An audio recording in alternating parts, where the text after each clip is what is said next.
সুধী দর্শক, আপনারা আপনাদের আমাদের অনুষ্ঠান দেখতে থাকুন। আমি এখন পরবর্তী কলারের কাছে চলে যাচ্ছি। কন্ট্রোল রুমে বলবো, আপনারা কি দয়া করে পরবর্তী কলারকে দেবেন?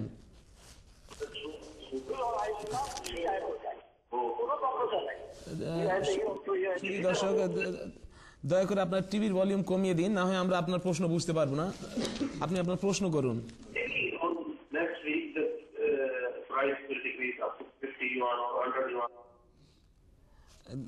দুঃখিত, আমরা আপনার প্রশ্ন বুঝতে পারছি না। আপনি দয়া করে পুনরায় প্রশ্ন করবেন কি? হ্যালো, আসসালামু আলাইকুম। জি, ওয়ালাইকুম আসসালাম। আপনি আপনার প্রশ্ন করুন। হ্যালো, আসসালামু আলাইকুম। জি দর্শক, আপনার প্রশ্ন করুন প্লিজ। जी बोलें। जी मैं चाइना से बात कर रहा हूँ। मेरा नाम शाहजहान है। मैं कुछ सवाल करना चाहता था।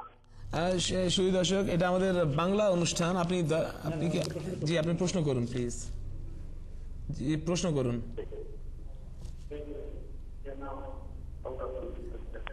জি প্রশ্ন করুন প্লিজ।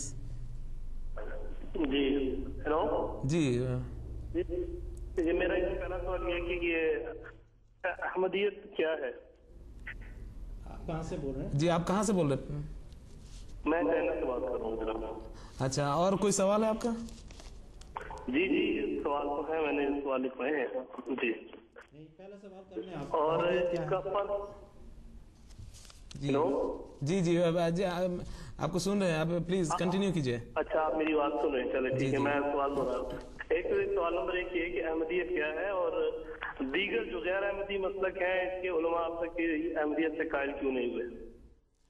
जी आपको बहुत बहुत शुक्रिया, आप सुनते रहें प्लीज। अवल साहब अपनी दया करे उत्तर देवें की? शाहजहान साहब, आपने कनाडा से फ़ोन किया, शुक्रिया आपका बहुत बहुत। ये बंगाली ज़बान का प्रोग्राम है, इसी के लिए मखसूस रहेगा। सिर्फ आपको यहाँ तक जवाब दे सकता हूँ, अहमदियत खालिस इस्लाम का ही नाम है।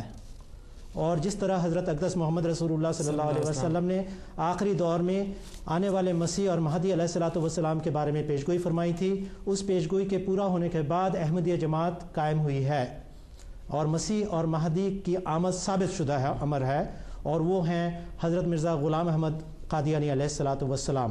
इसके बारे में अगर आप तफसील मालूम करना चाहें, हमारा वेबसाइट है alislam.org, alislam.org। वहाँ पे अगर आप तशरीफ़ ले जाएं क्लिक करके, वहाँ पे आपको सारे सवालात के जवाबात भी मिल जाएंगे। यहाँ पे MTA इंटरनेशनल में और भी कई programmes, live phone in programmes हो रहे हैं। उसमें से एक प्रोग्राम का मैं नाम ले देता हूँ, राह हुदा। ये हर हफ्ता लाइव प्रोग्राम सवाल जवाब के होते हैं। आपको खुश आमदेद कहते हैं, आप उस प्रोग्राम में ज़रूर शरीक हो जाइए और आपके दिल की जो बातें हैं खुल कर कीजिए। अल्लाह ताला आपको हक तलाश करने की और मानने की तौफीक अता फरमाए। ধন্যবাদ মাওলানা আব্দুল্লাহ ওয়াল খান সাহেব। আমি পরবর্তী কলারের কাছে চলে যাব। দয়া করে পরবর্তী কলারকে দেবেন কি? জি জি আসসালামু আলাইকুম। আসসালামু আলাইকুম। জি আপনার প্রশ্ন করুন, আপনার নাম বলুন প্লিজ। আমি মোহাম্মদ রফিকুল ইসলাম। জি রফিক সাহেব, আপনার প্রশ্ন করুন। আমি মোহাম্মদ রফিকুল ইসলাম, জেল, বাংলাদেশ, মিরপুর থেকে বলছি।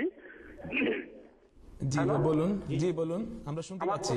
হচ্ছে যে হিন্দুদের যখন আমরা তবলিগ করতে যাই, ওনারা বলে শ্রীকৃষ্ণর কথা যে আপনারা বলেন, শ্রীকৃষ্ণের সাথে ইমাম মাহদী, তার সম্পর্কটা একটু বুঝিয়ে বলুন।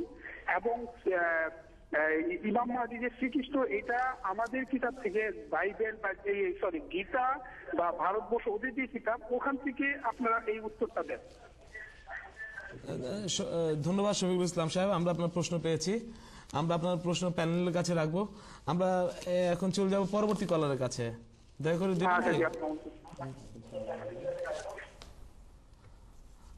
জি মাওলানা সাহেব, আপনি যদি দয়া করে এই ব্যাপারে কিছু বলেন। মৌলানা ফিরোজ আলম সাহেবকে অনুরোধ করেন। মৌলানা সাহেব বলুন। প্রশ্ন ছিল যে ঈসা, এই আমরা যে ইমাম মাহদীকে মেনেছি, উনি কি শ্রীকৃষ্ণ কিভাবে, শ্রীকৃষ্ণ আমরা যে এটা কিভাবে সাব্যস্ত? ইমাম মাহদী আলাইহিসসালাতু ওয়াসসালাম, হযরত মির্জা গোলাম আহমদ আলাইহিসসালাতু ওয়াসসালামকে আমরা শ্রীকৃষ্ণ কিভাবে বলি, এটি প্রশ্ন।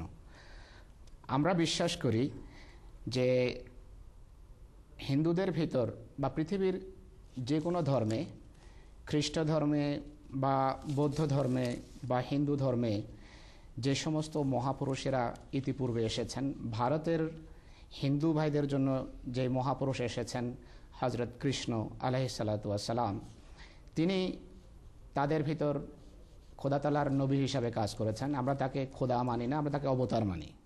আল্লাহ তাআলার রসুল মানি। রসুল হিসাবে তিনি তার জাতির তরবিয়ত করেছেন, জাতিকে শিখিয়েছেন এবং তারা একত্ববাদে বিশ্বাসী ছিলেন। এই রসুল যখন দুনিয়া থেকে বিদায় নিয়েছেন, বিদায়ের পূর্বে তাদের ধর্মে কৃষ্ণের পুনরাগমনের ভবিষ্যৎবাণী আছে। কৃষ্ণ ভবিষ্যৎবাণী করে গেছেন যে তার দ্বিতীয় আগমন হবে, আর হিন্দুরাও এটাতে বিশ্বাস করে। একইভাবে শ্রীকৃষ্ণের বিশ্বরূপ, হ্যাঁ, শ্রীকৃষ্ণের বিশ্বরূপ শব্দ মৌলানা সাহেব আমাকে ধরিয়ে দিলেন। তো হজরত মির্জা গোলাম আহমদ আলাইহিসসালাতু ওয়াসসালাম, যিনি এই যুগে এসেছেন যখন ধর্ম, এখন ইসলাম ধর্ম যেটাকে আমরা বলি, এই ধর্ম বিশ্ব ধর্ম। বিশ্বের ইতিপূর্বে যত ধর্ম ছিল সেই ধর্মগুলো ছিল আঞ্চলিক এবং পৃথিবীর কোনো ছোট জাতি বা গোষ্ঠীর মাঝে সীমিত। কোরআন শরীফ এই সত্যকে স্বীকার করে। কোরআনে কারীম বলে যে ইমিন উম্মতিন ইল্লা খালা ফিহা নাযীর, যে ইতিপূর্বে বিভিন্ন উম্মতে অনেক রসুল এবং নবী এসেছেন। হযরত কৃষ্ণ আলাইহিসসালাতু ওয়াসসালাম হিন্দুদের জন্য রসুল ছিলেন, কিন্তু কৃষ্ণের আরেক আবির্ভাব হবে শেষ যুগে, আখেরি যুগে বা কলিযুগ যাকে হিন্দু ধর্মে বলা হয়।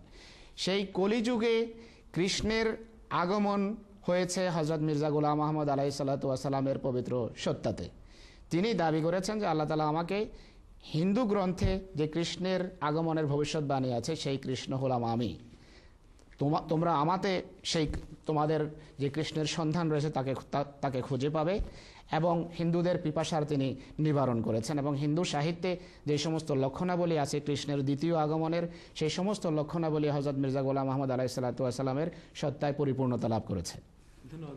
আমি এটা সম্বন্ধে একটু বলবো। জি বলুন। উনি জিজ্ঞেস করেছেন যে আমাদের শাস্ত্রেও কি এটার কোনো সমর্থন আছে? শফিকুল ইসলাম সাহেব, আছে। কোরআন শরীফে একটি আয়াত বর্ণিত আছে, ওয়াইজার রুসুলু উক্কেতাত, এমন এক যুগ আসবে যখন সমস্ত রসুলকে একই সময়ে একীভূত করে দেওয়া হবে। আর এটা হচ্ছে সেই বিশ্ব ভ্রাতৃত্ব এবং বিশ্ব সম্মিলন ক্ষণ, মহেন্দ্র ক্ষণ, যখন হজরত মোহাম্মদ রসুল্লাহ সাল্লাল্লাহু আলাইহি ওয়াসাল্লামের এক প্রতিবিম্ব, তার এক অনুসারী, তার দাসত্বে সমস্ত জগৎকে একত্র করার জন্য এসে আবির্ভূত হবেন।